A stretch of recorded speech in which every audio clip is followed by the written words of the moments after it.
മത്സ്യക്കുരുതിയുമായി ബന്ധപ്പെട്ട സംഭവത്തിൽ മന്ത്രി പി രാജീവ് ഇപ്പോൾ മാധ്യമങ്ങളെ കാണുന്നു. തത്സമയ ദൃശ്യങ്ങളിൽ എല്ലാ സ്ഥാപനങ്ങളും നന്നായി പ്രവർത്തിക്കണം. ഏതെങ്കിലും സ്ഥാപനം തെറ്റായ രൂപത്തിലുണ്ടോ എന്നത് ഈ റിപ്പോർട്ടിന്റെ അടിസ്ഥാനത്തിൽ മാത്രമേ നമുക്ക് പറയാൻ കഴിയുള്ളൂ. ഇത്തരം കാര്യങ്ങൾ ആവർത്തിക്കാതിരിക്കാനുള്ള കർശനമായ സമീപനം റിപ്പോർട്ടിന്റെ അടിസ്ഥാനത്തിൽ സ്വീകരിക്കും.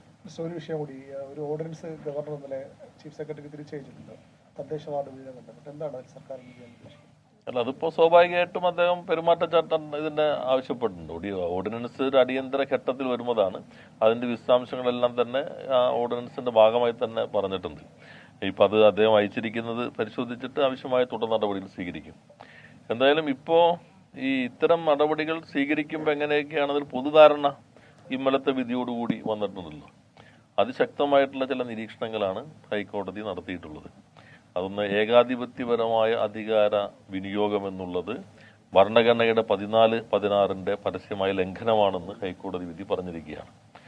അനിയന്ത്രിതമായൊരു അധികാരവും നിയമപരമായ കാര്യങ്ങൾ നിർവഹിക്കുന്നതിൽ ചാൻസലർക്ക് നൽകുന്നില്ല എന്നും സൂചിപ്പിച്ചിട്ടുണ്ട്.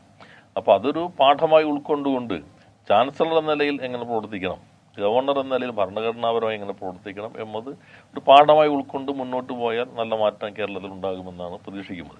ഇത് സംബന്ധിച്ച് തെരഞ്ഞെടുപ്പ് പെരുമാറ്റച്ചട്ടവുമായി ബന്ധപ്പെട്ട കാര്യങ്ങളുണ്ടെങ്കിൽ അതുകൂടി പരിശോധിച്ചിട്ട് ആവശ്യമായ നടപടി സ്വീകരിക്കും. അതുമായിട്ട് ബന്ധമില്ല.